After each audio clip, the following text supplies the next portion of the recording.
I'm your boogeyman, that's what I am. I'm here to do whatever I can. Be it early morning, late afternoon. I'm the boogeyman, I'm the boogeyman. Turn me on. I'm the boogeyman, I'm the boogeyman. I'll do what you want. I'm the boogeyman, I'm the boogeyman. Turn me on. I'm the boogeyman, I'm the boogeyman. I'll do what you want. É isso aí, amigos do Leitura de Mundo, estamos de volta aqui, hoje aula de redação. E a grande pergunta que a gente faz para o nosso alunado, de um modo geral, é: você sabe escrever? Você sabe fazer uma boa redação? Será que vai chegar, sentar, pegar o papel e escrever o texto? Não é bem assim. Nós temos uma preocupação muito grande em fazer a redação, em mostrar, obviamente, quais são os caminhos mais viáveis para você fazer um bom texto. E a redação do Enem não é tão diferente também a redação do vestibular da Uni, a redação de qualquer vestibular. Qualquer redação tem que se basear em competências, que nós chamamos de habilidades. As redações do Enem geralmente foram trabalhadas em cima de 5 habilidades. É interessante que a gente coloque aqui para vocês quais são essas habilidades. Se você segue todas elas e você tem uma preocupação de correlacioná-las com o seu texto, pode ter certeza, você vai ter sucesso garantido. Então vamos lá. A primeira das habilidades, ou a primeira das competências do Enem: demonstrar domínio da língua escrita culta. Ora, a língua portuguesa tem 350 mil palavras aproximadamente. Você precisa somente 50 palavras para fazer uma redação. 50 palavras. Repete mais algumas outras. Então você tem um bom vocabulário, você tem um bom domínio. É claro que você tem que se preocupar muito com essa questão de escrever.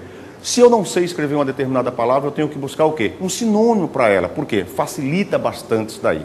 Lembre-se que na hora de você escrever a sua redação, você não vai ter um dicionário à sua disposição. Lembre-se também que você também não tem o Word do computador para fazer a sua redação. Portanto, você tem que estar muito ligado, muito antenado e bastante preocupado com essa questão de demonstrar o domínio da norma escrita culta.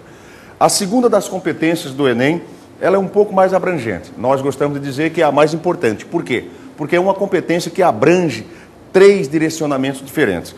A primeira delas, compreender a proposta de redação. Ora, se você não compreende a proposta de redação, você já aborta o texto antes mesmo de começá-lo.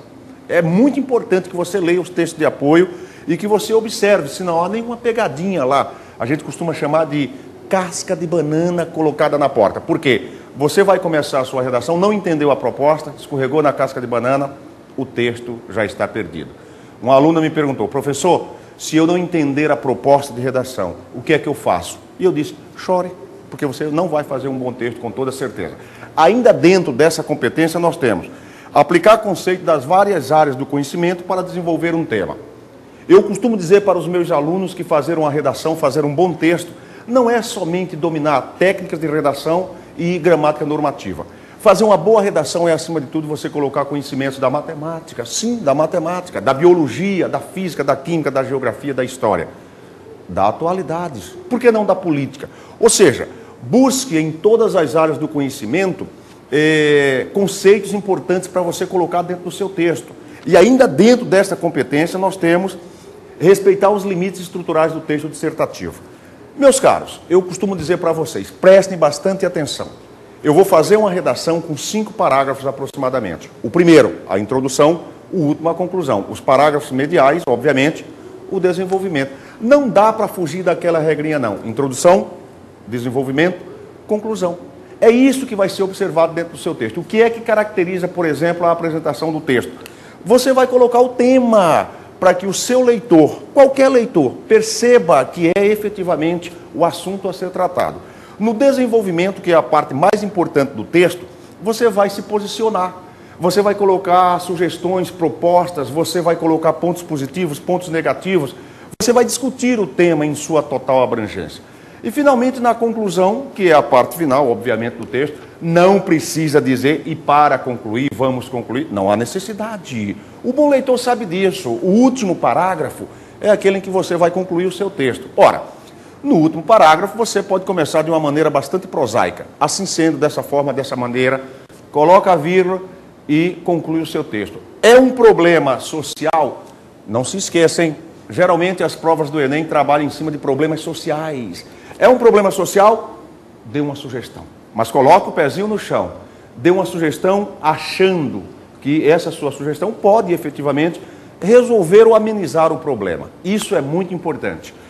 A terceira competência, a terceira habilidade, eu costumo dizer, é também muito importante. A segunda e a terceira habilidade. Mas a terceira habilidade fala basicamente de selecionar, relacionar, organizar e interpretar informações, fatos, opiniões e argumentos em defesa de um ponto de vista.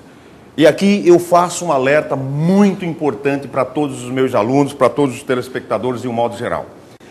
Veja bem, a história da humanidade, desde a invenção da escrita até hoje, tem aí aproximadamente 4 ou 5 mil anos de pessoas que deram e dão grandes contribuições para a história do pensamento. Meus filhos, você não pode fazer uma redação partindo apenas de reflexões pessoais. Você não é tão importante assim, eu não sou tão importante assim. Agora, Shakespeare foi extremamente importante para a história da humanidade. Jesus Cristo, Da Vinci, Fernando Pessoa, Camões, Euclides da Cunha, Rui Barbosa, Nelson Mandela, Gandhi, santo Deus, quantas pessoas não deram grandes contribuições para a história do pensamento da humanidade. Freud, Alberto Einstein e tantos outros. Vá na Antiguidade Clássica, pegue Sócrates, Platão, Aristóteles, vá à Revolução Francesa, Montesquieu, por exemplo, Voltaire, liberdade de expressão, Voltaire. Por que eu não faço citações no meu texto? Eu posso enriquecer o meu texto trazendo para compartilhar com a minha opinião grandes mestres do pensamento. Eu tenho que fazer isso, eu tenho que ter essa grande preocupação de enriquecer o meu texto. Imagine só, você faz 2 grandes citações dentro da sua redação, dentro do seu texto. Você já salvou a pátria, meu cara. Então pense nisso. Eu lembro de uma redação do Enem, o poder de transformação da leitura. Uma redação que tirou nota máxima. O cidadão, o estudante lá, começou dizendo assim: se para Monteiro Lobato uma nação se faz com homens e livros, para os nossos governantes diferente não poderia ser. Ou seja, começou citando quem? Monteiro Lobato. Qual era o tema? O poder de transformação da leitura.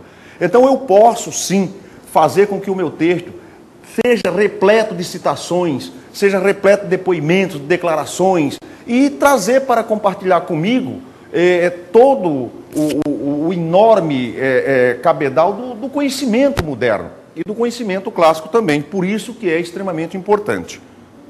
A competência número 4. Demonstrar conhecimento dos mecanismos linguísticos necessários para a construção da argumentação. É o uso da linguagem. Como é que eu vou fazer a articulação dos parágrafos? Como é que eu vou fazer a articulação dos períodos? Como é que eu vou trabalhar a linguagem dentro do meu texto? Nós temos vários tipos de linguagem dentro da língua portuguesa. Eu costumo dizer: nimbos ameaçadores se concentram no firmamento. Parece-me que haverá uma forte precipitação pluviométrica.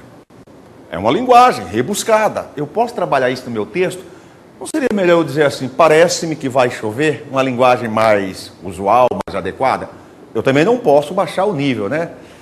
Vai dar um pau d'água. Peraí, santo Deus, usar isso daí no meu texto eu não posso fazer. Eu tenho que fazer a opção pela linguagem medial, pela minha linguagem, o uso da linguagem. E eu tenho que ter um cuidado excessivo com relação à articulação dos períodos. Eu falei há pouco: introdução, desenvolvimento, conclusão. Ora, eu vou fazer 5 parágrafos na minha redação. Eu tenho que ter uma preocupação de estabelecer uma ligação coerente entre esses parágrafos. Eu tenho que trabalhar uma linguagem que seja adequada ao meu leitor. Porque eu vou rebuscar o texto, eu vou dificultar sem necessidade. E finalmente, meus caros, a competência número 5. Elaborar a proposta de intervenção para o problema abordado, demonstrando respeito aos direitos e valores humanos. É muito importante essa habilidade. Por quê? Porque, na verdade, você vai propor uma solução para o problema que está sendo trabalhado. Não se esqueça que dentro dessa proposta, você precisa efetivamente respeitar os direitos humanos. Você precisa respeitar os valores humanos. É preciso a gente compreender que os seres humanos, de um modo geral, devem estar antenados com o seu tempo. E por isso, nós precisamos respeitar direitos humanos, princípios, valores.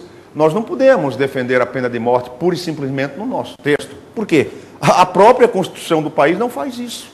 Então nós devemos ter um cuidado excessivo em relação a essa quinta competência e em relação às demais competências que eu citei anteriormente. É isso aí, até a próxima, com certeza com mais dicas muito interessantes no seu Leitura de Mundo.